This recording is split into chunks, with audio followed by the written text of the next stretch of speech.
Non stick പാത്രങ്ങളിലും മറ്റും ഉപയോഗിക്കാനായിട്ട് ഒട്ടുമിക്ക ആൾക്കാരും ഇന്ന് വാങ്ങിക്കുന്ന ഒരു സാധനമാണ് ഈ വുഡൻ തവികൾ. ഉപയോഗിക്കുന്നത് പോലെ തന്നെ അത് ക്ലീൻ ചെയ്തെടുക്കാനും നമ്മൾ ശ്രദ്ധിക്കാറുണ്ടായിരിക്കും.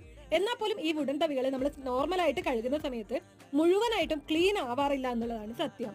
ഇതിനുള്ള നല്ലൊരു അടിപൊളി ടിപ്പുമായിട്ടാണ് ഇന്ന് ഞാൻ വന്നിരിക്കുന്നത്. ആദ്യം തന്നെ നമുക്കൊരു പാനില് വെള്ളം ചൂടാവാനായിട്ട് വെക്കാം. ഇതിലേക്ക് അല്പം ഡിഷ് വാഷിംഗ് ലിക്വിഡും 1/2 ടേബിൾ സ്പൂൺ ബേക്കിംഗ് സോഡയും കൂടെ ചേർത്ത് കൊടുക്കണം. ഇനി ഇത് നല്ലതുപോലെ ഒന്ന് ചൂടായി വരുന്ന സമയത്ത് നമുക്ക് ഇതിലേക്ക് നമ്മുടെ വുഡൻ സ്പൂൺസ് ഒക്കെ ഒന്ന് ഇട്ട് കൊടുക്കാം. നന്നായി തിളച്ചു വരുന്ന സമയത്ത് ഇതിങ്ങനെ പതഞ്ഞു പൊങ്ങി വരും. ആ സമയത്ത് ഫ്ലെയിം ഒന്ന് കുറച്ചു കൊടുക്കാം. 5 മിനിറ്റ് വരെ നമുക്ക് ഇതുപോലെ തന്നെ ഇങ്ങനെ തിളപ്പിച്ചെടുക്കണം. 5 മിനിറ്റിന് ശേഷം നമുക്ക് ഫ്ലെയിം ഓഫ് ചെയ്യാം. ഈ വെള്ളത്തിലേക്ക് നോക്കിക്കഴിഞ്ഞാൽ തന്നെ എത്രമാത്രം അഴുക്ക് ഇതിലുണ്ടായിരുന്നു എന്നുള്ളത് നമുക്ക് തന്നെ മനസ്സിലാവും. ഇനി ഈ തവികളൊക്കെ മറ്റൊരു വെള്ളത്തിലൊന്ന് കഴുകി എടുത്തു കഴിഞ്ഞാൽ അതിലുള്ള ജേംസും കാര്യങ്ങളും ഒക്കെ ഇല്ലാണ്ടായിട്ടുണ്ടാവും. അപ്പൊ ഇതുപോലുള്ള നല്ല നല്ല ടിപ്സിനായിട്ട് നമ്മുടെ കുഞ്ഞു ചാനൽ ഒന്ന് സബ്സ്ക്രൈബ് ചെയ്ത് സപ്പോർട്ട് ചെയ്തേക്കണേ.